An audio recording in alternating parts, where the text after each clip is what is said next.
Aren't you a little short for a stormtrooper?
Majority of this episode will be spent Steve and I talking about Daredevil Born Again because it came out on Tuesday. We've both seen the first 2 episodes, and there's not that much else happening. Like I said, there's only a couple other Marvel-y stories, and we got some comic talk to do. But that's it, unless we get some tangents going. Might be a pretty light episode, and we're going to be cruising right into our Born Again discussion at the end of everything. So if you haven't seen both episodes of Daredevil Born Again, Daredevil season 4, really, then this might be a quick episode for you. Just a heads up. But who am I to judge? Because sometimes I say that and we talk for 2 hours. So who knows? Who knows? This podcast is brought to you by Funky Town Comics and Vinyl. I was there today. Felt like a long time since I'd been there. Yeah. Picked up my pull list from the last couple of weeks. Realized that Black Canary, Best of the Best, a book that I love and thought was on my pull list, it's not on my pull list. But luckily, I found a stray copy of issue 3 in the back issues. So I didn't miss a book. I thought I did for a second there. So I just realized I did that with Absolute Wonder Woman. Oh. It was on my poll, but during the stupidity of 2025, I missed number 4 and got number 5 2 weeks ago. But I went to read it earlier this weekend, and I was like, 1, 2, 3, 5 doesn't work. And I've already read 1, 2, and 3, so I'm kind of shit out of luck. Well, fortunately for you, I feel like all those Absolute books are getting reprinted many times. Yeah, so they had one of the first printing of the 4th floating around. Oh, okay, there you go. Yeah, awesome. I was talking to Ryan, and he was like, we got 1 box I can check for you, because I looked in the normal early back issue bin. Yeah. Like relatively modern books bin. Right, yeah. They had nothing, and he's like, oh, yeah, we got one that Mike just told some random things that people ask for up here. I'm like, oh, nice. Is it in there? Okay, gold. So, perfect. Got it. Yeah, I was in the recently dismissed back issues, I guess. What do you want to call them? I don't know. Yeah, and Ryan was there today when I was there. He's a new guy. He's a nice guy. Oh yeah, nice to get to know the new people at Funky Town. Yeah, and they're gearing up for something that we're also gearing up for in 2 weeks. That's right. This is coming up fast. I saw it on the calendar today, and I was like, oh, for one, we haven't plugged it on the pod much, and for 2, holy shit, it's coming up. It's coming up. Syracuse Collectors Con. Second year for Syracuse Collectors Con. Steve and I were there last year. We will be there again this year as featured guests. Absolutely. Multiverse Report will be featured guests. I am also there as a comic writer, featured guest comic writer. So my table as a writer will be next to the Multiverse Report table as a podcast, and on the other side of me will be someone I'm very excited about, my artist from my currently published comic book, The Amazing Shakes, Riley McFarlane, will have her own table. She'll be selling some fun stickers and possibly some prints and maybe some signed copy. I mean, she'll be there to sign copies of The Amazing Shakes. So if you have one that just has my lame signature on it and you want Riley's, come on, bring it by and have her sign it. Very excited to be hanging out with her and seeing her. Also, she's the artist on my book that's coming out this summer, Crown of Bones. And we'll also have the mastermind behind that project, Eerie Rodica, will be there as well, sharing some table space and doing some fun Crown of Bones things. So we're gonna have a pretty hopping spot, I think, between those Yeah, I think three so. tables right in a row. It's gonna be a lot of fun stuff happening. So come on down to Syracuse Collectors Con at the end of March, the 28th and 29th. I believe so. It's the last Friday and Saturday, or last Saturday and Sunday in March. Last Saturday and Sunday in March. So, So yeah, it's either the 28th and 29th or 29th and 30th. I don't Yeah. remember I think it's 29th and 30th, actually, because the 28th is the Friday. 28th that Friday because 28th, we're camping overnight at you have a camp out for to the go to. Cub Scouts. Yeah, we're gonna be busy Yep. that week. Yeah, we're gonna be very tired. Yeah. Day one of Collectors Con. So for any of you guys that show up at Collectors Con, you will hear my Carnival Barker spiel, getting everybody in, and then passing you off down the line to Mike and Riley, as is standard at this point. So Yep. we got to come up with some new questions. If anyone out in the Multiverse Report, multiverse, we got to work on that. Multiverse Report verse. Yeah. The report verse. The MVR verse. No. Yeah. Let's workshop it right Yeah, well, now. Take 10 minutes. on the pod live. Bring this podcast to a dead stop. Just dead silence while we think. But if you guys have any questions you would like to ask the crowd at the Collectors Con, feel free to let us know. Traditionally, as any longtime listeners would know, we have basically we'll print up some stuff, some signs, some answer sheets for people on various comic questions and concerns. Yeah, historically comic or been nerd related. Yeah, comic or nerd related questions. We've had people vote on who their favorite Spider-Man is, who their favorite Batman is, things like that. Favorite X-Men team. Put together your own X-Men team. Are you more excited for Fantastic Four Superman, which I feel like we should run back on this one? We should bring that back because now there's been trailers. There's like more information on both of those. That's a good idea. Superman won last year, right? But Fantastic Four still had a pretty heavy it was like within a vote or two last year. Yeah, it was pretty close. Which surprised us because everyone we talked to at the con was like Superman. And then I tallied the votes. I'm like, there's a lot more four in here than I thought. Sneaky Fantastic Four fans in there. Yes, the Fantastic Four are known for being sneaky. That's right. Oh Jesus. Also, Brian. Brian in the chat. Yes, Brian in the chat. F. Mary Kill, Madam Web, Craven, Morbius. I don't know if we can pull that one off, buddy, but we'll give it a shot. Yeah, it's pretty hard. I can't even think of an answer. Also, our wonderful sponsors up at Funky Town Comics, I believe, will be there, have a presence at Collectors Con, as will friend of the pod, Matt Smith. Matt Flint. Everybody, Matt Smith's going to be there. Man, if they got Matt Smith, wow, that'd be a big deal. Now, being a name like Matt Smith, there may be a Matt Smith at the con. However, that's true. That is not what we're referring to. Matt Flint, artist extraordinaire, will be there. Yeah, we'll be there. And another collaborator of mine on a book that's we may have some news about, actually. Maybe some Kickstarter news on a book that I'm working on with Matt Flint in the next few weeks. Which depending looks on really, how productive really I can be. damn good. I'm really excited about it. I saw the cover. I saw Matt down at the shop the other day. So I have seen in progress on one of the 2 variant covers that I am getting. And I'll save the rest of that information for later. But very excited about what's going on in my comic writing life. Anyway, actually, to be fair, to give you a random gauge, my wife said she was excited about that, and she doesn't care anything about comics. Oh, that's amazing. There you go. That's amazing. Yeah. Oh, one more thing about me before we go into other things. I just wanted to quick plug the recent release of my 10th February album. For the last 10 years during the month of February, I have written and recorded and released 14 songs. It's the February Album Writing Month Challenge, FAWM, write and record 14 songs in 28 days. This is my 10th year, probably my last year. I'm kind of burnt out from doing it, and I feel like I've kind of gotten everything out of it that I could probably get out of it. It's the end of an era here. Yeah, it might be the end of an era. I'm not saying I'll never do it again, but I'm definitely taking a break, I think. But anyway, my new February album, The Sky Beneath Your Feet, is now available on my Bandcamp page. That's carolskid.bandcamp.com, Carol with a K.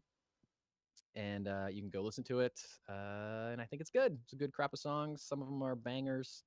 And there's a lot of like diversity. I feel like it's a pretty diverse record in general. And one of them is a nerdy reference to Indiana Jones, and it's about punching Nazis in the face. So there's a nerdy there you tie-in go. for you. So you can go listen to that one. The way you phrased that, you were like, some of them are bangers, and the way you hung it, I was like, I thought you were gonna be like, well, some of them are just filler. It's fine.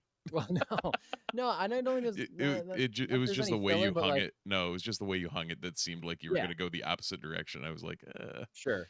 I mean, there's one that's like kind of devastatingly sad, just about kind of like the way the world is going right now. You know. Well, I think I can see which one that is, judging by the titles. Everything's falling apart. Yeah, that'd be it. Yeah, that's the one. So, I wouldn't call that a banger necessarily. I wouldn't call it a bad song, but I wouldn't call it a banger. But and you know, you're gonna end your February writing with no bassoon solos. It's a shame. I know, Steve. I had more collaborators on this record than I ever have before, and I was really trying to get Steve in there. If you don't know, our own Steve Haller is a bassoonist, and I was really trying to figure out a place to put a bassoon part, and I just couldn't. I couldn't crack it. As the resident bassoonist, there are not many places in a remotely pop music genre to put a bassoon part. I know, but like if I could have designed a song around a bassoon part, then that would have worked. You know, I just couldn't figure it out. It would have been something. Figured out. Yeah. Between you and friend of the pod, Chris Nolan, nobody seems to be able to figure a bassoon part out for this. So I think I'm not going to hold my breath. Yeah, don't hold your breath, but you never know. It's also very hard to hold your breath while playing a bassoon. That's very true. But now, like, getting you to record a bassoon part for me on some project is like, it's like lodged in my brain somewhere, you know? So it's going to be a thing no matter what I'm working on. I'll be like, would bassoon be good for this? The answer will be no. Probably not. Yeah. Likely no.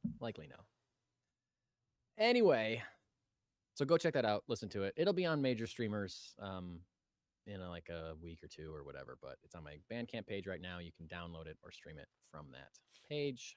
Thank you. And should we move on to some kind of cool, but also just kind of regular Marvel news? 12 minutes of arbitrary filler? Sure, why not? Yeah, we did it. All right, Marvel.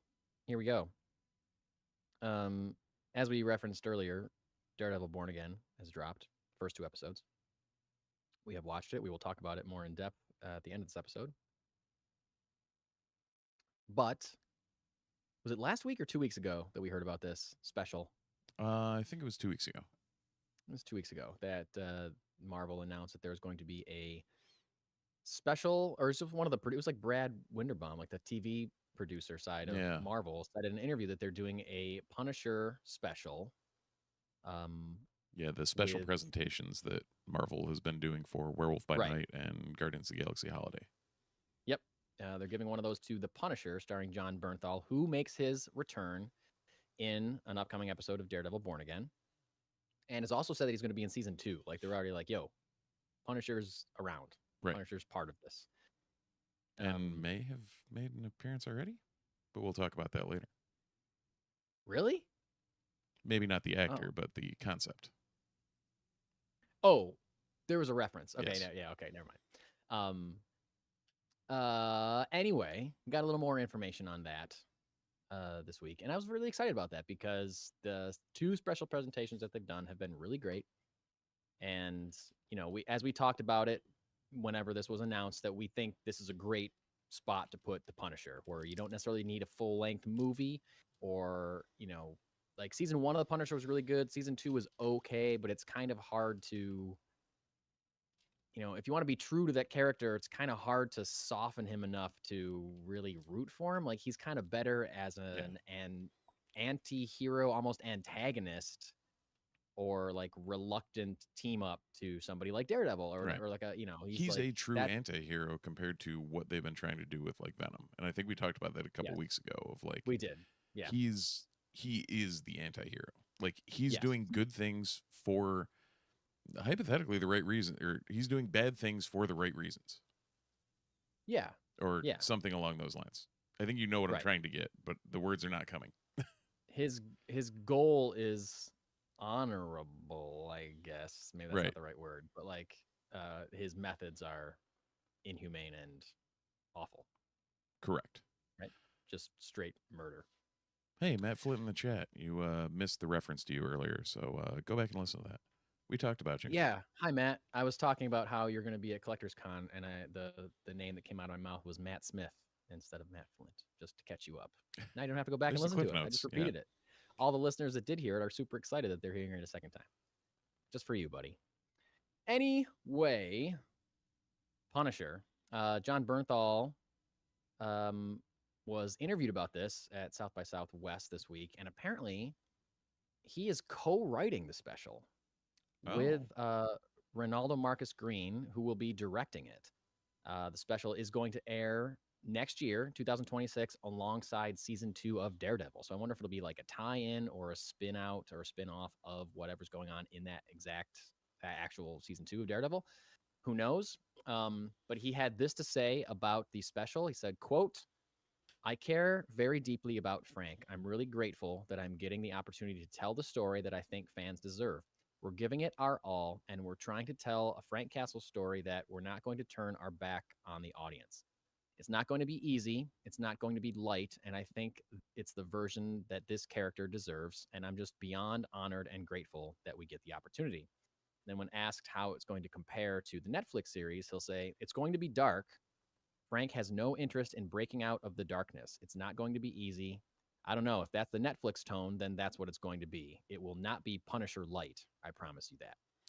So seems like they're digging in. Yeah. I mean, to be fair, they said a lot of the same things about Daredevil.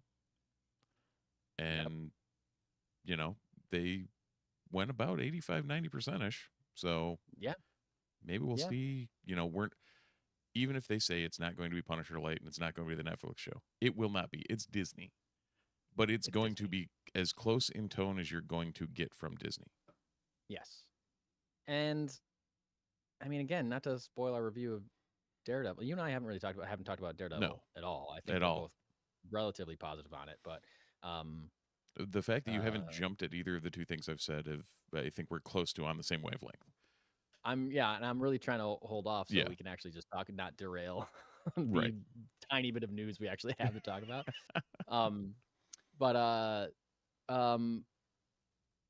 It's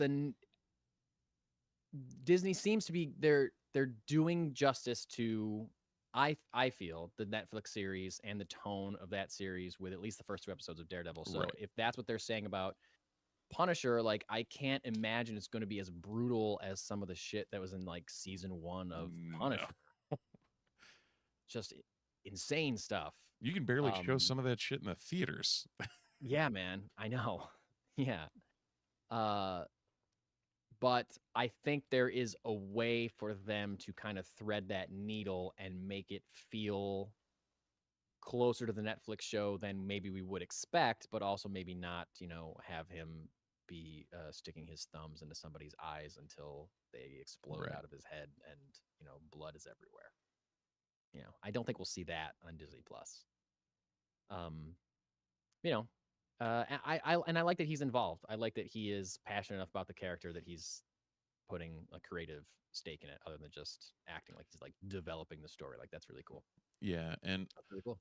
So, I guess a small tangent on this: how did those Netflix shows absolutely nail like 4 out of those 5 main castings? Yeah, I know. Like D'Onofrio, Cox, Bernthal, Ritter, and oh god, who played Luke Cage? Steve. I had his name in my brain so did until you asked me who it was. Oh, need to do him Michael justice. Michael Halter. That sounds right. It's something like that. I think it's Mike Halter. Coulter. Yep, Mike Coulter. Coulter. Yep. So close. You kept saying Halter. I'm like, that's very close, and I don't know what's wrong with it. Yeah. Yep.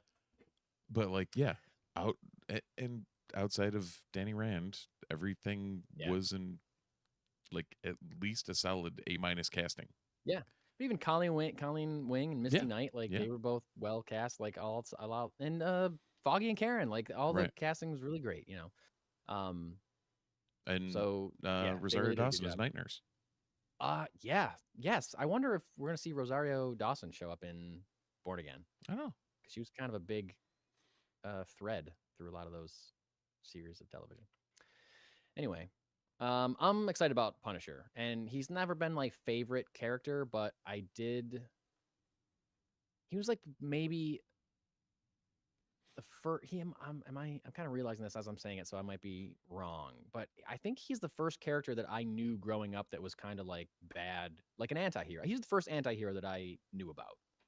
And I knew about him. I think I had like a Spider-Man comic that he was in. Right. And I had like a couple other, when I was a kid, so I was just like, oh, he's got a skull on him, he's cool. Right. I didn't know like his backstory. I just thought Which it was is cool to funny have a because skull people on your still chest. do that. Yeah, exactly. They sure do. They sure do. But I grew up and actually read the comics, so I know the point of view of the Punisher, right. and understand him as a character. So I guess I have a soft spot for that character, is what I'm trying to say. And I say this all the time in this podcast. I also have a soft spot for more street level vigilante storytelling rather than giant cosmic space battles and things like that when it comes to superheroes. So, I love a dude with a gun versus a guy with a grappling hook dressed like a devil. Like that shit is for me. Yeah. More than more than teleportation and magic portals and shit like that. I did. So, Other side note, I did forget that Ed Moss-Backrack was in Punisher. He was Micro. he was?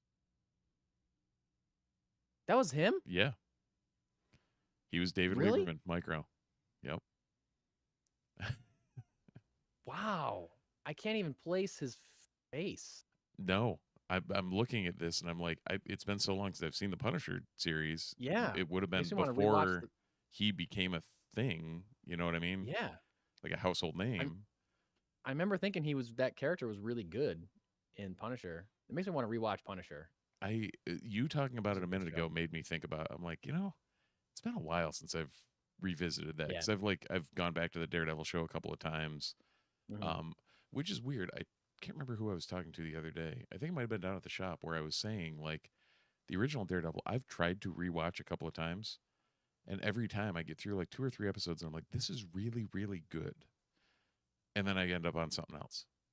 Yeah. And I it's said probably that last week when we were talking about it or whatever. Yeah. That's how I recently went to rewatch it and I didn't make it through the whole series. But that's just me with rewatching TV shows. Right. I'm not. Yeah. But crazy. yeah, I don't know. It's something daunting also about just like, okay, now I have to go through 2 other seasons if I do it, and which isn't true. You can just watch one season. You can just watch season 2 of Daredevil if you want. That might be why I'm so hesitant on Severance right now. Is like I know there's an entire season and change to continue down this rabbit hole if I continue to watch it. Yeah, but Severance is one of those shows that like season 3 is not going to be out for another year or 2 years. You know what I mean? Like it's like I feel like we've said this in the last 3 episodes of this, how it's shitty, how like, yeah, oh great, we're in this great age of prestige television, but there's like 5 years between seasons of every show. Yeah. Because we're getting all these like great actors and all these like high profile that can't actors film. and actors, like because they can't sign on to just do TV and they have movie deals and other going, so you can't just pump out series of television to keep people interested. We're not filming Growing Pains where it's like, oh, we're Yeah, filming everything exactly. the week before it airs or 2 weeks before it airs. And Yeah, exactly. Exactly. I do highly recommend you sticking with Severance. It is great. I don't recommend you sticking with Growing Pains. That was not a good show in hindsight.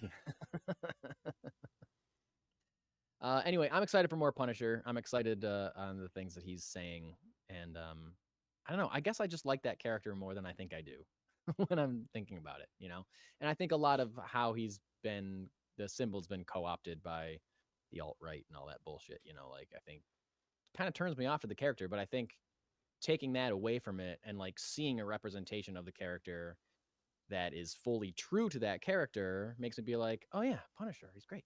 Why, don't let these other, racist fucks take him away from me. You know what I mean? Taking Mhm. Punisher back.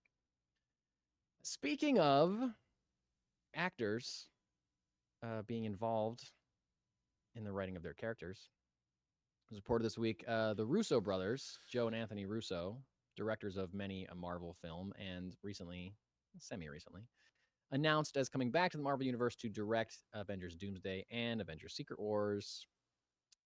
They've been given a lot of a lot of interviews this week because they just one of their other Netflix movies came out. It's crazy to me how they can make two of the most successful movies of all time, and then they leave to go to Netflix and they make a bunch of movies that, from all accounts, are all terrible.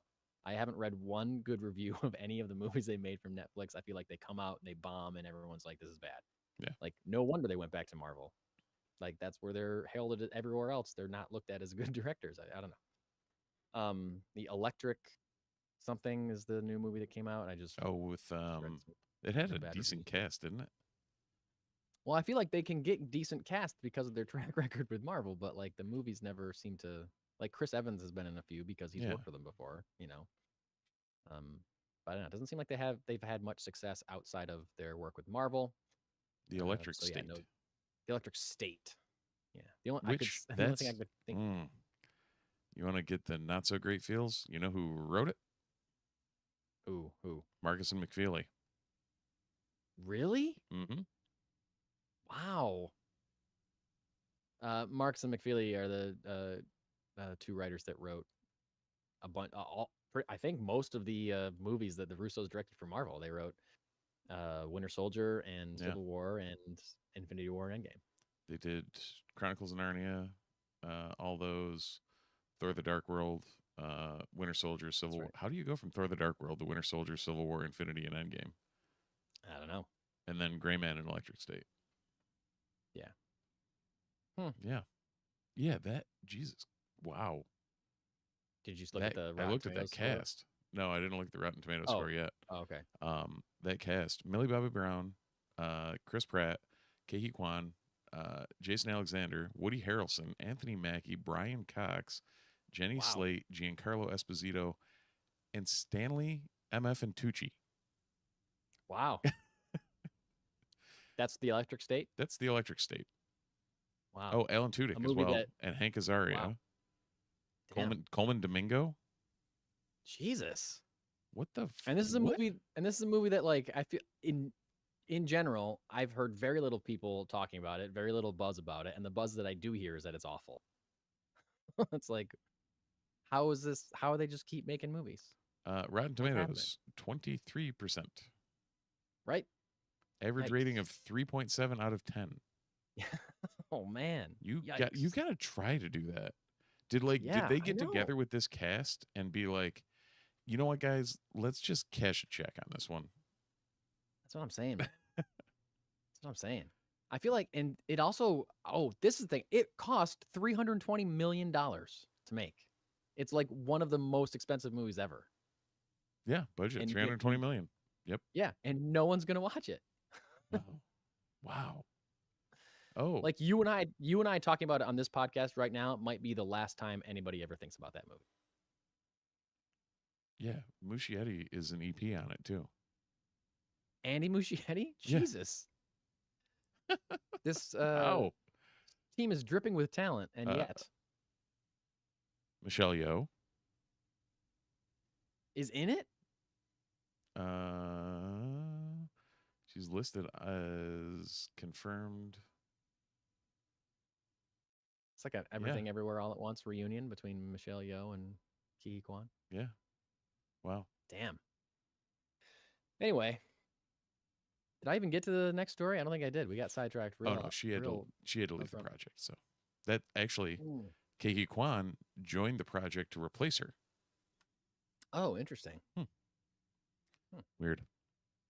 Very Either weird. way, I'm not going to watch that. I may watch that movie now that we've talked about Just to see. it. Yeah. We'll have to see. Well, hopefully, Actually, we have to see if it passes the Madam Web test, which I Yeah. still haven't tried with Craven yet. Oh, me either. I keep forgetting that Craven exists. Probably for the better. Matt did offer up Brian in the chat to sit through it though, with his current track record of sitting through horrible movies. Yeah, I bet Brian's probably already seen it. He probably saw it day one. He saw it in theaters, even though it wasn't released. Yeah, exactly. Even though it's a Netflix movie, he rented a theater just to go watch it on his phone. So anyway, what were we talking about? I don't know. I was gonna say, hopefully the Russo brothers, and it's only one of the writers. It's not Is it Marcus Stephen and Marcus? McFeely. It's only McFeely, I think. Oh, is it just Chris McFeely? It's one of the two. But hopefully they do better when they're playing with their Marvel superhero action figures than when they're writing original stories. Mm. And they got, Feige and the team at the Marvel there to kind of guide them. Yeah. So Well, hopefully and it may be they something can get it like back. Benioff and Weiss with Game of Thrones, where when they had the source material, they were pumping out gold. And as Right. soon as they had to create their own stuff, it was like, oh, Jesus. Right. This is not great. Right. So, Yeah. So anyway, we'll see what they come up with in a year or so.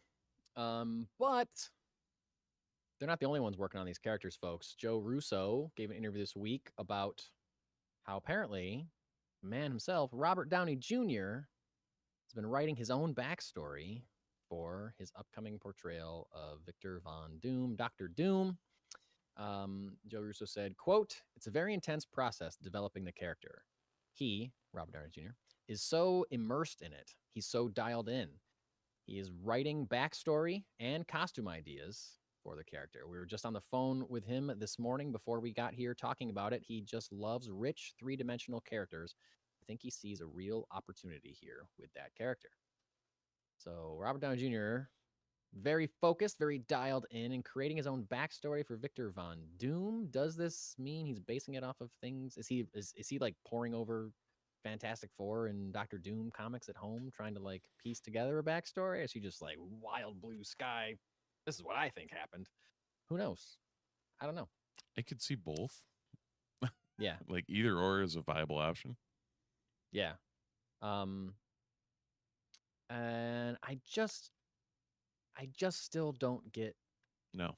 why it has to be Robert Downey Jr. I If just don't understand that. I think we talked about it when it dropped. If it makes sense in the story, which by the sounds of it may not, the I love It- your delivery of that so much. don't Yeah. want to speak it too loud, but it really sounds like they're just Well, because didn't they say specifically that it's not, it's Victor Von Doom. It's not like a multiverse version of Tony Stark. right. Because it totally then makes why sense that just- the two of them have the same voice. And the same face. And like, they're not going to pay Robert Downey Jr. all that money to come back and not show his face. Like he's taking that mask off. Right. But at I the same guarantee time, you. like, how do you have Victor Von Doom and not keep him behind the mask 99.9% of the time? Well, that's what I'm saying. This should have been like, you don't need to get Robert Downey Jr. This should be like a Pedro Pascal Mandalorian thing where he's just mostly doing the voice until Right. the one scene where he takes the mask off. And it's just, I hope they have a reason for it, but I just don't see anything that makes sense beyond we need people to be excited about Marvel again, so we're bringing back Robert Downey Jr. They liked Robbie just don't Downey Jr. understand it. before. Let's do it again. Exactly. Anyway, Joe Russo went on to say in regards to making the daunting task of making Doomsday and Secret Wars, he said, "We want to beat those younger versions of ourselves.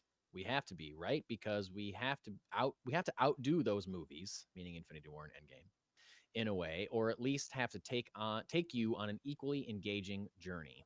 His brother Anthony chimed in and said, "It's an incredible opportunity and that they are working, quote, to deliver the best experience, to deliver the experience everyone hopes for." So I'm not sure what they think everyone hopes for, because I feel like the article that I even read mentioned how the directors and the writer have been tasked with kind of cobbling together a story based on the things and teases that we've seen in phases 4 and 5, which really haven't been cohesively building towards anything. So like, I don't know, the way it read in the article that I read seemed like it was Marvel was like, "Hey, come on in, look at all this, see this pile of junk, make something out of it. We don't know what we're doing. Figure it out. Right. You find some dots and connect them however you see fit. But we gotta make this movie. It's like here's an analogy. It's like they literally like brought them over to my son's Lego table and said, make the Death Star out of whatever's on the. Yeah, like, exactly. What? Like, there's nothing comprehensive here at all. Right. And we have to try and create a masterpiece out of it. Like, what are we doing? Here's the pieces we have. Right. There's no Infinity Stones. Right. Or a threat of Thanos or any kind of through line at all. Right. And they gave me the instruction book, but they ripped out every other page. Yeah, exactly. Yeah. Yeah. Also, apparently, yesterday or a couple days ago, there was a big like leak of concept art for Avengers Doomsday. Apparently, it was. I did. I ended up looking at that. It was a lot of like very early stuff, and nothing that was like spoilery. So in my brain, after looking through it, I'm like, I'm pretty sure this was a planned leak. So, okay. Oh, really? Okay. Yeah. I did hear that it was. I heard that it was official. And I did hear that it was kind of spoilery, so I made sure I stayed away from it. I didn't. Oh, it didn't. There wasn't anything to me that. There was a lot of, there was stuff that was like, let's put it this way: it wouldn't be spoilery if you ever read any comics. Like, if you understood the concepts of these characters, there's no like, oh my god, this couldn't possibly have happened. It's like, yeah, they're in the same room together. Cool, great. Okay. So anyway, if you're trying to avoid spoilers, watch out for that because it's out there. But also, like Steve's saying, doesn't really give that much away. And even if it did, how many times does concept art end up not making it to, the final product? Especially in something like a Marvel production that we know they're pretty notorious for changing things at the last minute or, starting to film things without scripts and stuff like that. So I feel like Marvel concept art, unless you're like someone with a vision like Ryan Coogler or James Gunn or something, I feel like Marvel concept art is probably pretty grain of salty, I have to say. That's just my take on it. Last thing, there was a rumor, another X-Men casting rumor regarding the role of Beast. And this is from Scooper Jeff Snyder, who has previously reported Sadie Sink for Jean Grey, Margaret Qualley for Rogue, Harris Dickinson for Scott. We'll see if these names come true. However, the role of Beast, apparently the rumor hovering around the role of Hank McCoy is Jesse Plemons, who is an incredible actor. It's been a lot of great stuff recently. Married to the wonderful Kirsten Dunst.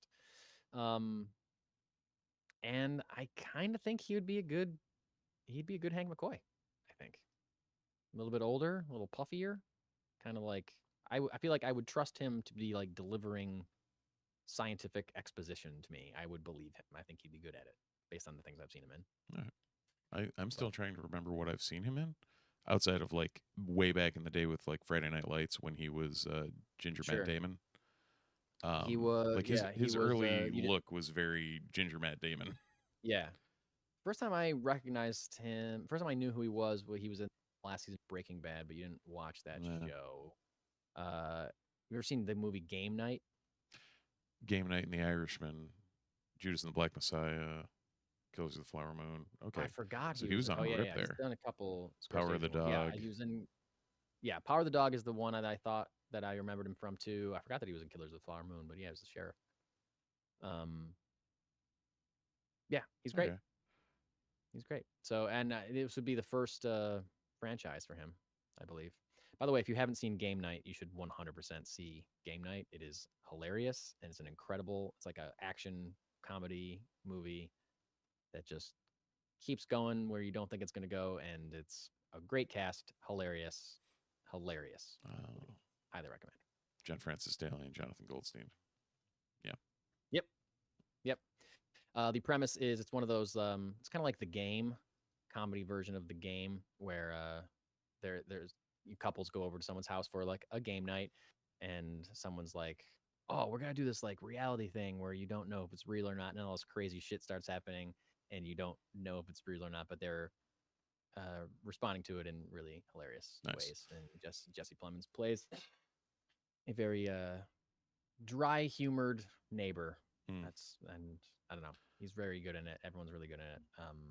What's the name of Jason Bateman is the star. Okay. And the she's gorgeous. She is the love interest in Doctor Strange, and she was in The Notebook. Oh, and Mean Rachel Girls. McAdams.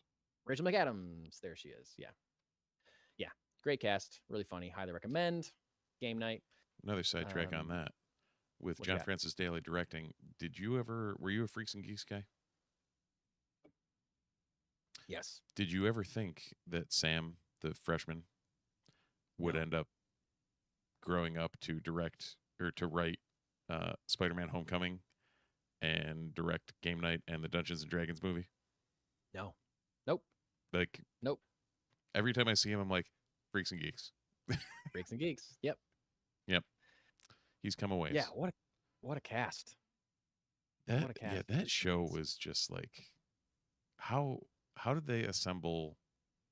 Like, you don't even see an SNL cast like have that much comedic success or anything. I It's know. like, Yeah, you're right. Yeah, it's wild. Steve, do you have a comic to review this week? I do not this week. I don't Do think. not. Hold on.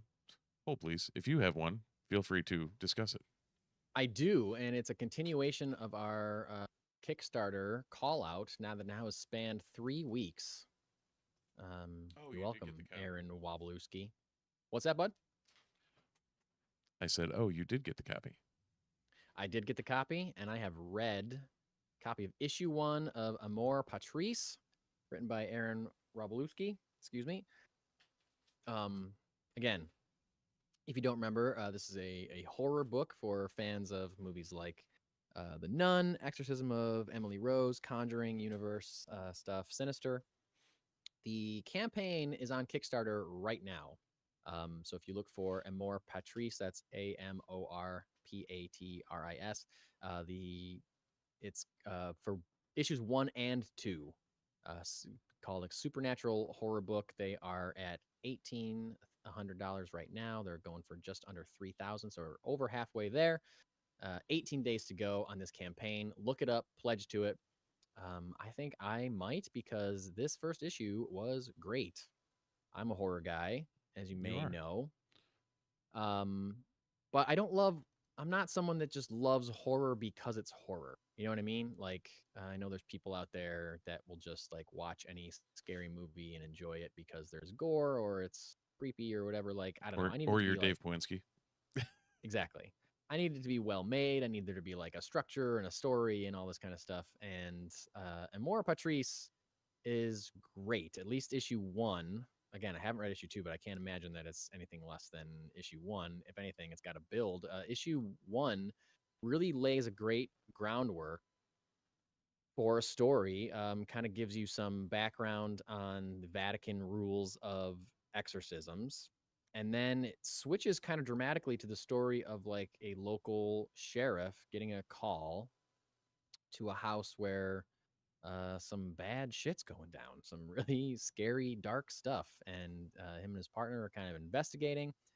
I won't tell you what they find, but it is harrowing and scary, and definitely kind of leaves you at a spot where you're like, I need to read issue 2. The real standout here is the artwork. And I know, Steve, you and I have, just based on what we've seen on the preview page and on the actual Kickstarter campaign page itself, you and I have kind of raved about the art. The artist's name is, looking it up, I believe it's Hernan Gonzalez. It's terrifying. It's wild. It's a black and white book. But you know, I feel like sometimes you see like, oh, this is a black and white book, and they kept it black and white just to like, it doesn't need to be black and white. They just didn't want to pay a colorist, like that kind of thing. Doing it to save money. This is done in a way where it is clear that this was like a vision for this story. Like the inks are it's like so black that it just looks like the ink. I'm reading a digital copy, right? And I feel like the ink is going to come off on my fingertips. Like, it's just so, like, the contrast is so so high in a way that really gives it a very unique kind of look and feel to it. and kind of puts you on your heels a little bit. Like it kind of shows you that like this is going to be bleak, you know. And it is. And it is. Like I said, it's pretty gross. It's pretty harrowing. And it's just I need to know what's going to happen. Because despite it being, you know, exorcism-y, at least in all it's talked, all the descriptors of it, there's not much exorcism going on in issue 1, but I know that's got to be coming. And I've seen a fair share of movies that have exorcisms in them. And this was very different. And it's a different way of kind of like showing the effects of that, maybe, or like a possession of some way. It was just kind of seemed like a different feel and a different, maybe a bit, maybe you could say a different twist on that kind of thing. Right. So highly recommend. And I was pushing it for the last 2 weeks, but now that I've actually read it, I highly recommend. If you are a horror fan or a fan of horror comics, Amor, Patris by Aaron Robolewski. Aaron Robolewski and Hernan Gonzalez on art, and letterer SK is the letterer, and that's the team. It's on Kickstarter right now. 18 days to go. Please go and throw out some cash, throw out some love, or just share it. You know, find a link, share it on your social media, support it in some way. And that's that. That's my comic to review, and good luck to them in that campaign. And yeah.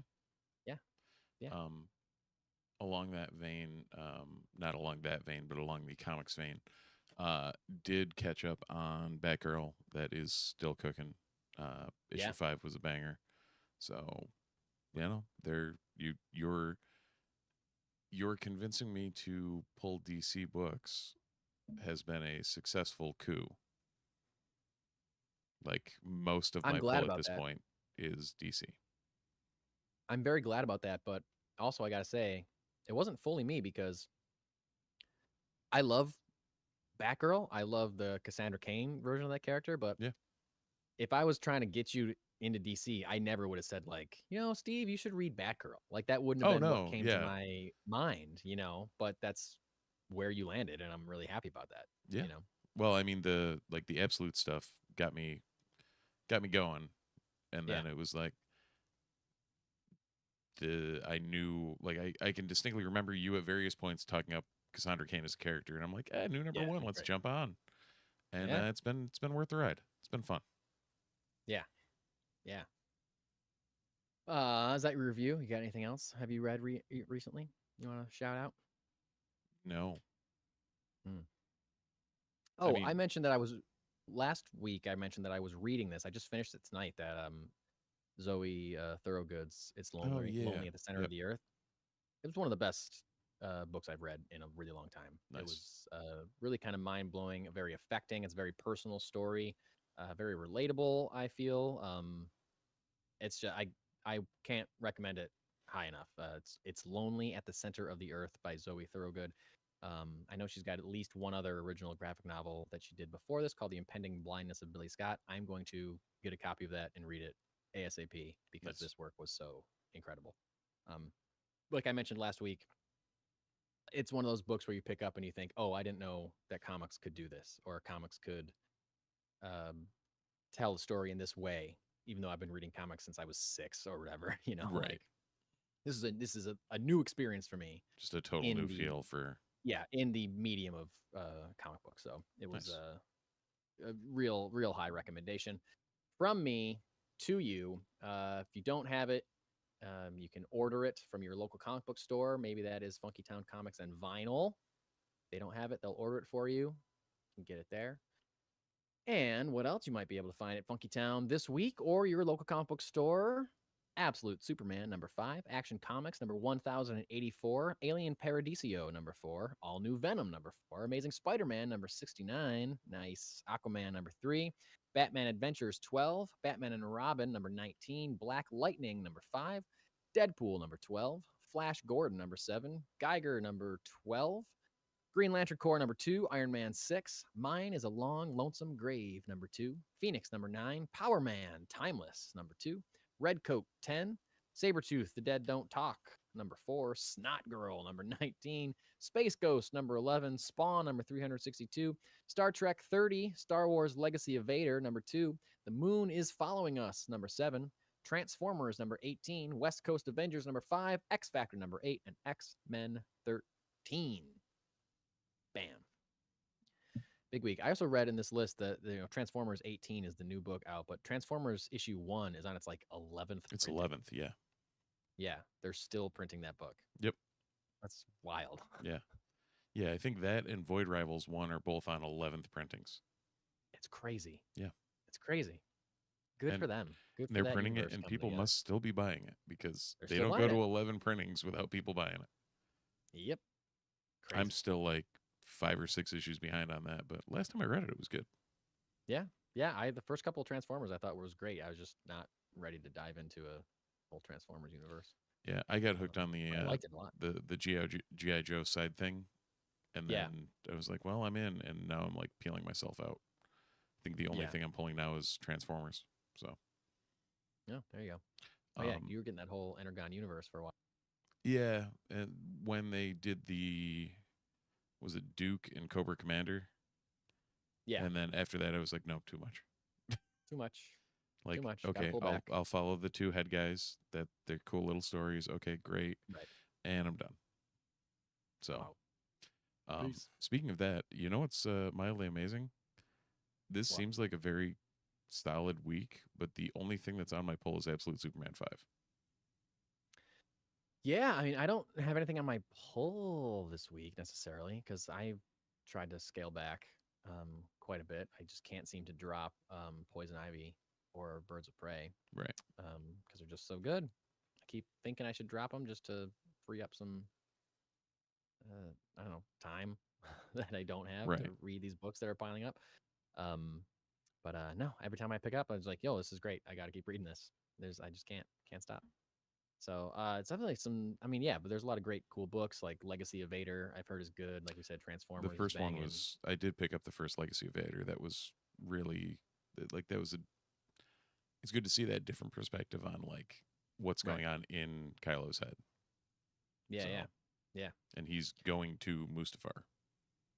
Oh, cool. So, When does it take place? uh, Pre-Force Awakens?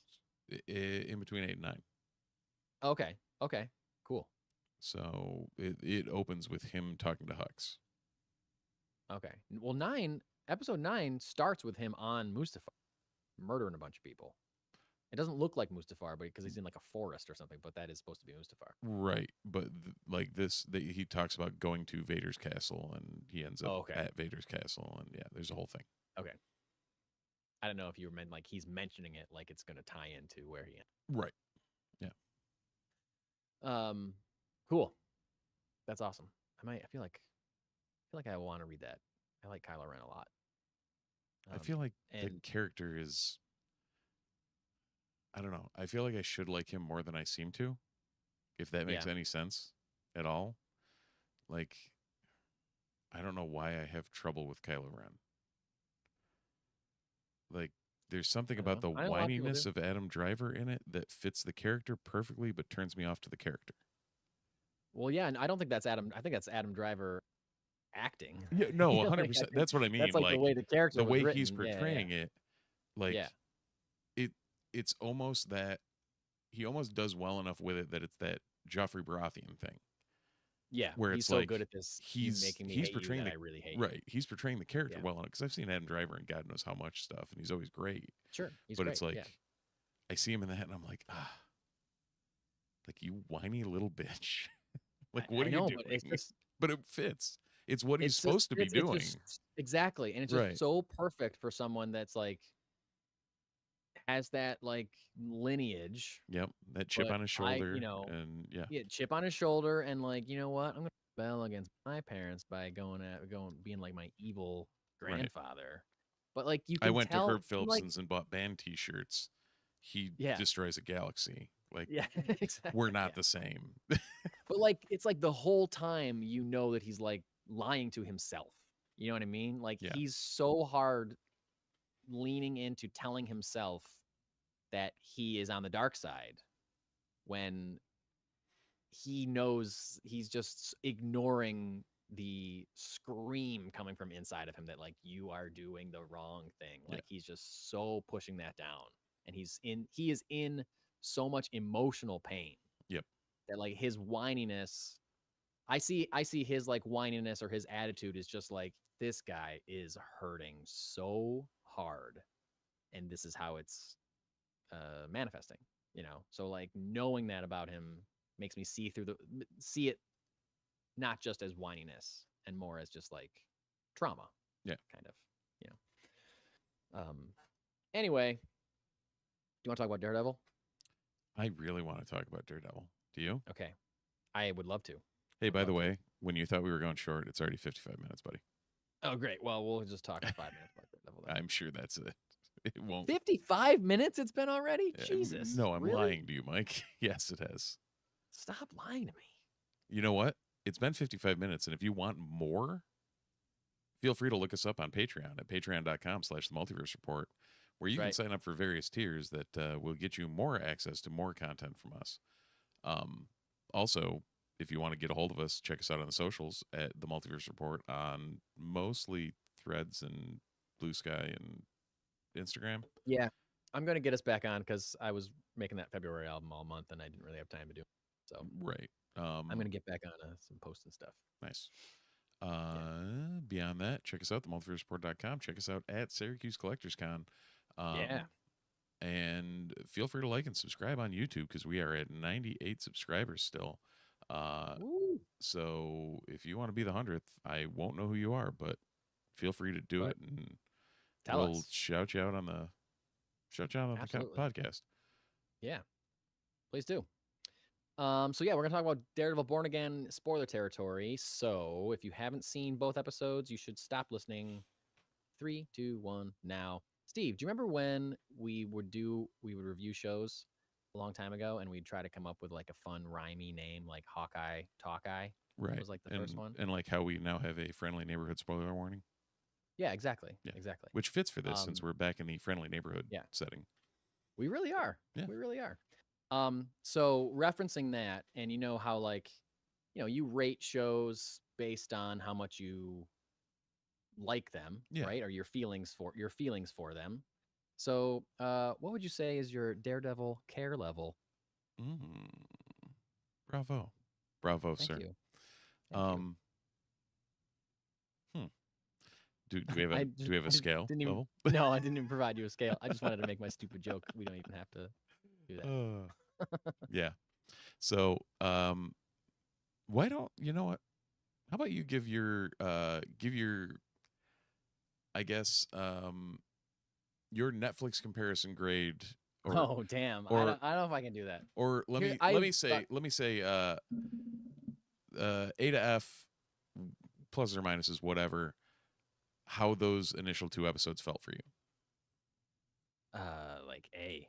Or A minus maybe. Yep, that's okay. That's the same kind of territory I was, where I was like, it's almost there. It's almost what we wanted. Yeah, it's crazy. It's crazy. Like, yeah. Which is weird because I have seen some reviews that are like, there's nothing there. Like it doesn't feel like the Netflix show. I'm like, what are you smoking? Like it. Yeah. To me, it felt, there was some wonky, and it's funny because I'm watching it on my computer screen because my wife doesn't care about watching it. Sure. So I didn't even really notice it. But apparently that opening scene in episode 1, there was some like wonky CGI type stuff. Yeah, I saw a little bit of that. Like a little kind of like Moon Knight logs type thing going on. I didn't think it was that bad. Okay. I noticed it, but I was like forgiving of it because everything else was so cool. What was happening? Well, and that, where I felt like I noticed it with there was like smoke or like because someone throws like a smoke grenade. Yeah, I can't remember if it's Bullseye or someone throws a smoke grenade, and there was like, and they use that to kind of disguise fight moves or like move people around or whatever, or like this opening thing. It's like they made it look like it's which Daredevil is known for, and it's clearly referenced in the Netflix show. They made it look like it was all one continuous shot for a really long time, but there was clear spots where I think someone closed the door and then opened it. And it's like, well, that was a cut probably. And I think that smoke helped them disguise either like the cuts that they were putting in there or different elements of CG that they could like disguise a little bit better because there was like a smoke in the way or whatever. Yeah. So watching it, watching it on my screen, dark room, probably not properly white balance monitor. Yeah, sure. And it was like I didn't even notice it. And then my buddy said something. I was like, oh, okay, maybe I'll go back and watch it. I still haven't. But no, I mean, like I said, I noticed it, but I didn't care. It wasn't appalling. It didn't. To me Right. at it all. didn't was break just like, the break the immersion for you. Didn't take me out of it at all. It wasn't those logs in Moon Knight where you're like, oh, that was bad. No, yeah. Whoa, that looks like yeah CW stuff. Yeah. Mm-hmm. And even him, like his reaction was like, yeah, the first 5 minutes was a little wonky with the CGI, and everything else was like a solid A. So, I thought the opening scene was incredible. Dude, I did too. I thought it hit the right notes. You have the history with, and to do it all before the cut, like to have that all go down, and spoiler again, to have Foggy go down before the cut.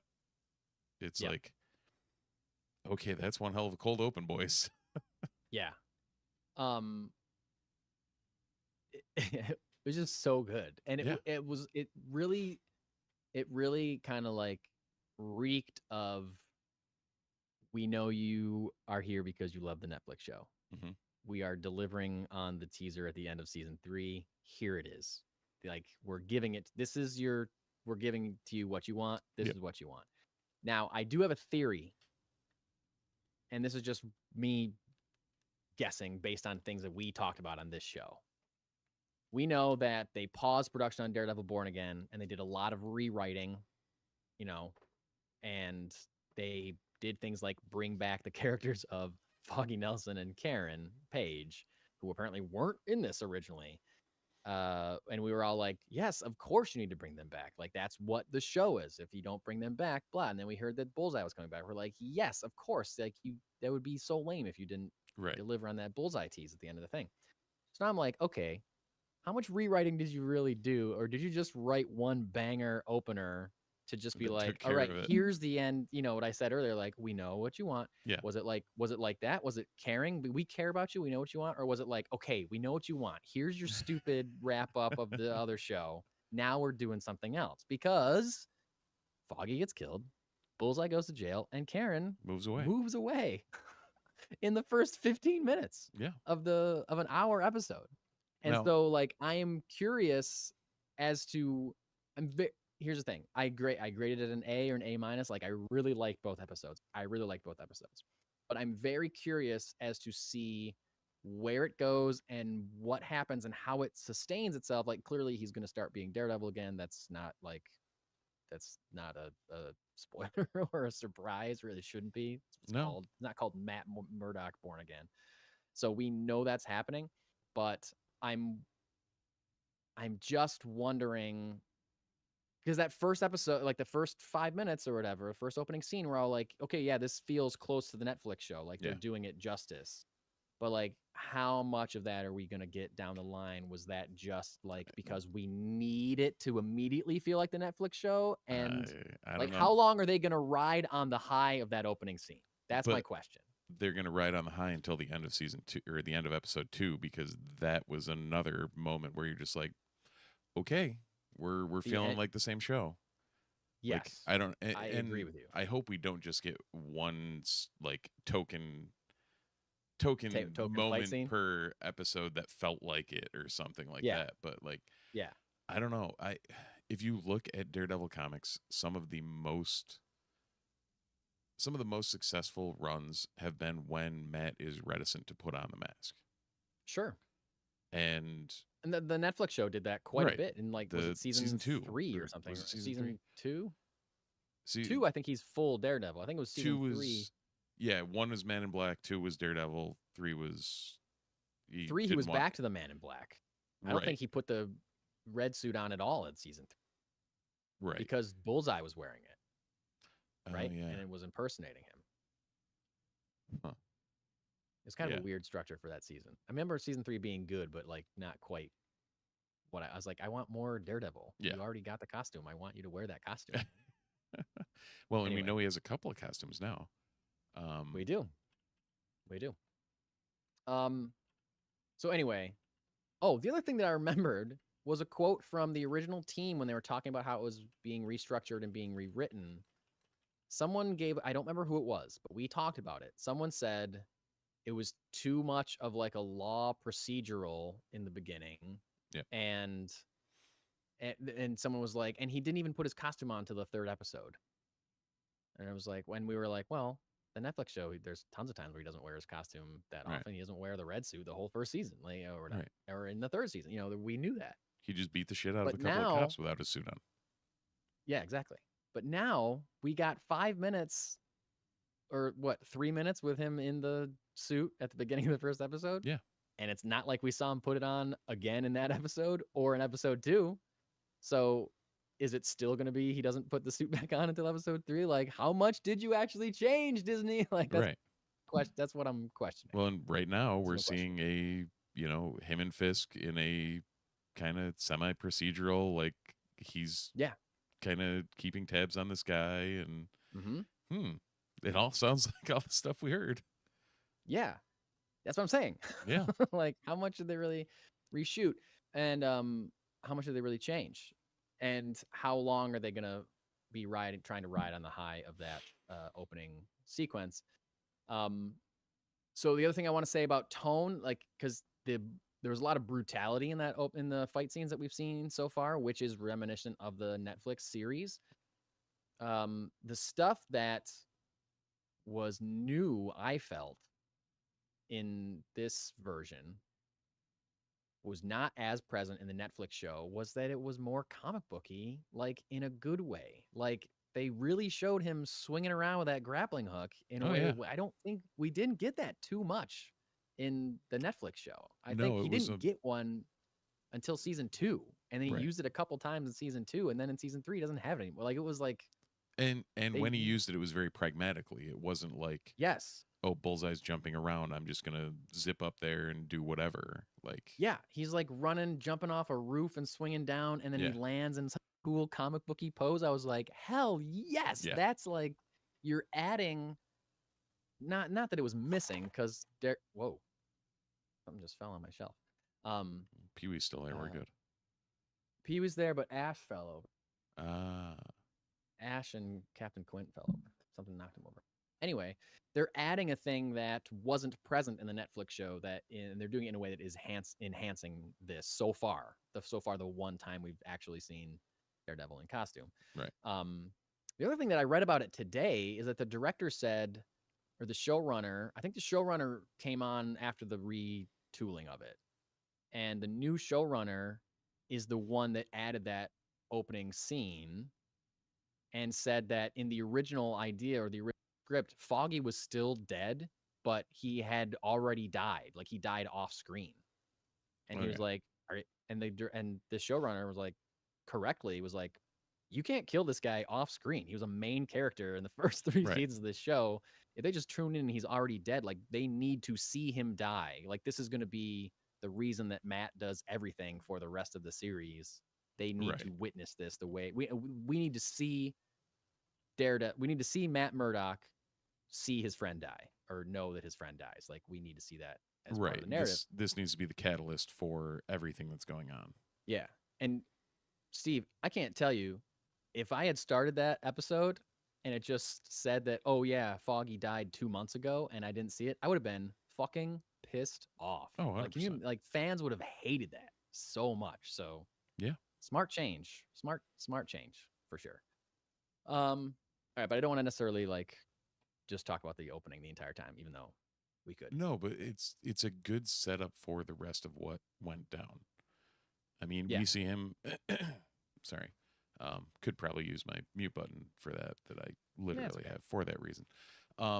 You see him, immediately go from that scene to the cut to at a new law firm. Effectively starting anew from our standpoint. Like, apparently it's been a little bit, but a year. Instead of 1 year later. Yeah. So oh, it did. Okay. Yep. I should probably read every once in a while. That helps. But you're right into it. and Yeah. you start with that. You start with Vanessa. Like, you don't start with Fisk. You start with Vanessa. Start with Vanessa, and I was glad that she was back too. I think she was someone that wasn't in the original Right. either. It's like, They weren't what going to bring are her back. you Yeah. doing? Yeah, Yeah. yeah. But I like that she seems to be a big part of the show. So far, at Yep. least. I also like that there was a tracksuit mafia guy at that meeting. At the beginning. Did you notice that? Yep. Can they reference like whenever you put on that dumb tracksuit? I was like, hey, that's like Yep. they're tying it into the MCU. Makes sense. New York City. Well, Gotta and be there. Yeah. the fact that like Vanessa talks about like, you were gone when we see him, like that he was missing during what we saw in Echo and in Yeah. Hawkeye, and that he wasn't present for what she built or whatever. And it's like, and they reference the fact that Matt beat the shit out of him at the end of season 3. Yep. And then also the fact that he disappeared Echo after shot him that. in the face. Right. Yeah. So yeah, he's been out of the commission for a little bit, and maybe after he healed from Matt's wounds, he came back a little bit only to get shot in the face. So that took him out even. I like what they're doing with him. I like the mayor thing. I think is a cool plot line for him. It is, reminds us of reality. I think a little bit. Watching some of the scenes, I was like, that's a little too on the nose. I know. I was like, and they wrote and filmed this before anything went down for sure recently, but it's election, like, oh god damn, that's too soon, man. Too soon. But it's too soon. But I don't mind it as much because it's not like a drama. It's a superhero show. Right. So I'm just like, can't wait to see this guy get punched in the face by Daredevil. Mm-hmm. Like that's what I want. Or to have coffee with Matt Murdock. Yeah. Well, that was a cool scene though. I really liked that scene. Was that exposition? The exposition in that was just perfect, and the way they played each other. Yeah, very well done. Yeah. Also, Ben Urich's niece. Yep. That's a nice little touch. I think we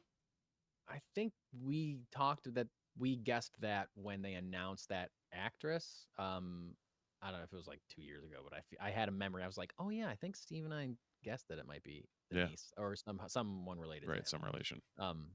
Yeah. Which, but if you're listening and don't remember this from season 1, Ben Ulrich was a journalist that was helping Karen and Matt and Foggy, and he was murdered brutally via strangulation by Wilson Fisk, Kingpin, in cold blood. So that meeting in his office when he said, "Your uncle Ben Urich, I knew him." Like, yeah, you knew him because you strangled him to death. Yeah, you idiot. And if anyone doesn't know Ben Urich from the comics, longtime journalist that's been friend of Daredevil, Spidey, like any of the street level New York City folk. Like Ben is always at the forefront of. Yeah, he's kind of like to Daredevil, like Urich is to Daredevil as Gordon is to Batman. Yeah, kind of. Yeah. Yeah, kind of. Maybe not fully, but something like that. No, but like that civilian good guy on his side that's always kind of there in the periphery. Yep. Yeah. Side character, but important character. Which was why it was a shock that he died at the end of season 1 of that show. That seemed like a character that should be around forever. But yeah. Also, they portrayed him. I think I talked about it a couple years ago on the pod. Those what the hell were they? The radio dramatizations they did, the Marvel ones. Oh yeah, that's right. The Marvels. Ben Urich was like one of the. You get it from Ben's perspective. Like you see the Four and Galactus. Like they describe the Four and Galactus fighting from what he's seeing on the ground, and it's like, is it's a kind of a cool perspective to see it from like the layperson, but someone who is a layperson that understands superheroes type thing. Right. So yeah, exactly. Yeah. They did a good job with it for that. Yeah. And so I feel like because she is his niece, I feel like, and she represents like new media or, I feel like there's going to be some kind of connection with her and Matt at some point. Maybe she will fill the role of Ben Urich, because he's not around anymore. That kind of journalist, I can use my my connections to help you, or feed each other information or Right. something like that. And it's not like she knows that he's the one that wrecked him. Yeah, no, but So. does Matt know that? Matt might. I don't remember if they ever figured that out. Yeah. But like that could be he, like, if he does form a connection with her, Yeah. be like, oh, by the way, this is why you should help me out. I'm trying to take him down and Killed your uncle. Yeah. Also, randomly from the Wikipedia rabbit hole, the Ben Urich in the Marvels. Do you know who he was voiced by? I do not. Method man. Clifford Smith. Wow, Voiced by Method Man. that's cool. Yeah. It's like, oh, okay. You see my brain trying to spell that word? Yes, I did. It's like, why am I having such a problem? So yeah, that scene, the diner scene was really great. I love the idea that they have no problem sitting down and having a cordial conversation with each other. Right. Like that idea is pretty unique, I think, to superhero storytelling. A lot of times. Yeah. Because like neither of them in that moment are challenging the other one or accusing the other. Like there's times when Towards the Superman end, there and was Lex definitely Luthor or some whatever. very much like, oh yeah, it don't ended, touch on it. yeah. But yeah, when like for most of that conversation, it was just like it was like a weird, hey, how you doing? How things been? Yeah, and when they ran it, like Matt was there on the street, and he was like, "Oh, it's you." Yeah. And he's like, "Yeah, let's go talk." He was like, "Okay," and he's like immediately like, "Yeah, let's go right now." It's like they have I think they even say this, like they have a certain respect for each other. Right. I think, or like Fisk respects Matt more than Matt respects Fisk. I think, but like the fact, Fisk could just probably have Matt Murdock murdered anytime he wanted to. Or attempt it. He could try. Attempt it. But he could be trying every day. Right. Yeah, he could just be sending his minions. Yeah, that'd be a great montage. If it was like, be. you know what, I got to kill this guy. I'm going to hire a new assassin every day, and then the next 5 minutes of the show is just him taking out another assassin every day. Right. Just a new like, member of in the his hand shower every single day. Yeah. That'd be great. What else? What else to say about Daredevil? Hector Ayala? White Tiger. Did we know White Tiger was in this show? Yes, I believe we did. I feel like I didn't remember that because when they said his name in they just kind of referenced it, like Daredevil or White Tiger or whoever. I was like, White Tiger? You gonna be in this show? Yeah. And I thought it was just like we're using that name to reference another vigilante. But then I was like, oh shit, no, there he is. That's him. When they said because they said in that it was like Daredevil and White Tiger and something about it was a Spider-Man reference too. And I thought that was a different time, but yeah, they said that might have like been a different time. It was when Fisk was like speaking his inaugural address or something. He was saying something like, going through the vigilantes. Men, it was a little heavy-handed. I thought like I didn't believe that he would say that, but I feel like the show had to make it clear who they were talking about. Right. It was like a man with a giant skull on his chest and a man that dresses up like a spider. Yeah. I'm just like, he doesn't really dress like a spider, but I think he adds a couple well, actually he does because he has the Iron Spider suit, but I guess that's never mind. No, I think the other reference was in one of the BB Ulrich things. Someone said, okay. like, One of the vigilantes, kids, like Daredevil and White Tiger, like, I trust them or something, So when they said Hector Ayala, my head said, oh yeah, we talked about that a while ago that he was going to be in this because I didn't recognize it at first. Yeah. So I don't know. I liked the way that they talk about, because season 1 of Daredevil, or sorry, all 3 seasons of Daredevil are they do the best they can to stay away from superpowers in any way, and that gets harder in like the Defenders when he's confronted with superpowers for the first time. It almost feels a little wonky because of their I think they reference the Avengers in season 1 of Daredevil or whatever, or the Battle for New York and stuff, Right? But they reference it in a way that it doesn't matter and we know we're not going to see superpowers in that series really, and we don't. And the way that they really referenced but didn't linger on the fact that this guy has a magic amulet that he wears, which gives him his vigilante powers or whatever, is seemingly a silly concept for Daredevil, like the reality of the show Daredevil as we know it. But I don't know, the way they like delivered it, and like Matt was using it, he's like, he didn't even have his amulet on, and to the when when they're talking to the judge, when he they're trying reveals to get it to the judge, like what? trying to get it thrown out. He wasn't even wearing his amulet, and the other lawyers just like, oh, like rolls his eyes, but like then they just skip right over it. They don't like, they're not making the superpowers a part of it. They're focusing on the fact that it's a guy who wrongly convicted guy. It doesn't matter. Yes, he's a vigilante, but also like the fact he's a vigilante is less of a point. We're focused on this guy as a human being, like his humanity is the issue here, not the fact that he's a superhero. So I don't know. I just like the way they're like, it's a way of saying like, yes, superpowers exist, but we're not here to talk about that. We're here to talk about,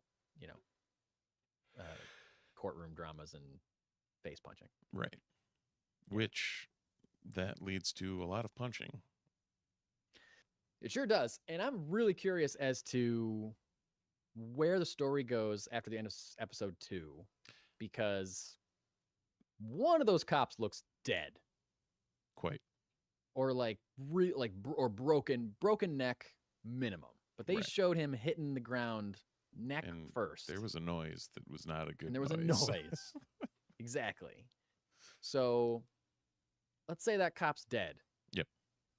Matt Murdock, identified by the police officers. So if they're not dead, they know who it is. They're going to say who it is. If they are dead, unless he wipes down the entire room, his fingerprints are probably his blood is there. His blood is there. And they are in the apartment of the one person that can exonerate Matt's client. Like, this is very suspicious and crazy. So how does Matt get out of that situation without being in prison? Or maybe he goes to prison. But then when does he Daredevil? Like, I don't know. So, the Zdarsky run, he's accused of murder. I know. And he goes to prison, right? I can't remember. It's been I think so he does, because that's when Elektra takes over. Yeah. Right, because then she's the woman without fear, which she still is at this point. Yeah. Huh. Wouldn't it be crazy if after like 3 episodes it becomes like they reintroduce Elektra and it's literally just about her for the rest of the season? It turns into the courtroom drama or like Matt, you just pan to Matt in prison for like 3 minutes every episode, and then it's just Elektra show. Like, part of me would like that. Part of me would think that was great, but like another part of me, and I feel like a lot of people would be really mad. Really mad. Yeah, like if it's still good, I feel like you and I would be fine with it. But like, I'd be like, this is not what I wanted, but it's good. Right. The but masses. Also, you should have told us what this show was. Right. Yeah. Yeah. No. Yeah. But so I'm interested to see how he gets out of that situation. Yeah. Or where he ends up after that situation. For sure. So I know I talked about it earlier, but like they didn't linger on it too long. But like that cop, when he grabs Murdock and there's the Punisher logo, like the thin blue line specifically Punisher logo tattooed on his wrist. Is that what it was? Yes. Oh, I think I missed that. Yeah. That's why I said they didn't hang on it too long. Like, you saw the tattoo. Oh my god. But it was definitively the thin blue line, like Stars and Stripes Punisher logo. Wow. I did not notice that. Yeah. That makes me love it so hard. And makes it make sense as to why Frank Castle's going to be in this show. Yeah. Like, he saw that or knows that it's there. Wait, he didn't see it. He's blind. But yeah, I feel like he's he's going to end up investigating that symbol via Frank. Yep. Wow. Yeah.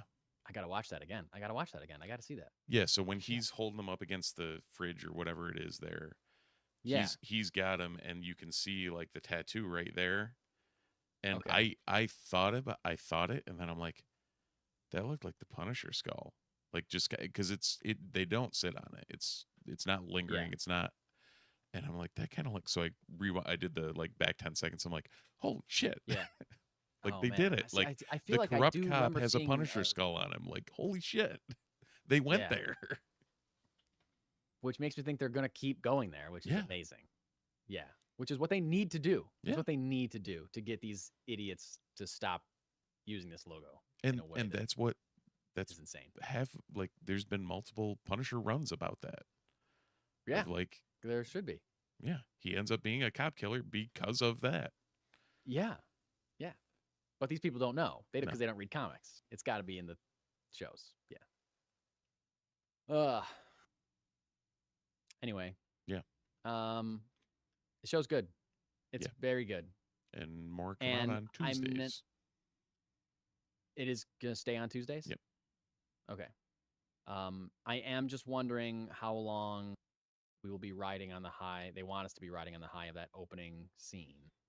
And it's not that I necessarily well, it kind of is. I was about to say it's not that I necessarily need him to be in the Daredevil suit all the time, but part of me kind of does because like we just said, he only wore it at the end of season 1. He didn't wear it again in season 3. We saw it, but it was be worn by someone else. So Yeah. we've only really gotten one full season of him in that costume, and that's what Daredevil looks like. And I love the courtroom stuff, and I love how much focus is on Matt's personal life. Like that is pivotal to the character and to the show. Yeah. But I do want to see him putting on that mask quite a bit. So we'll see.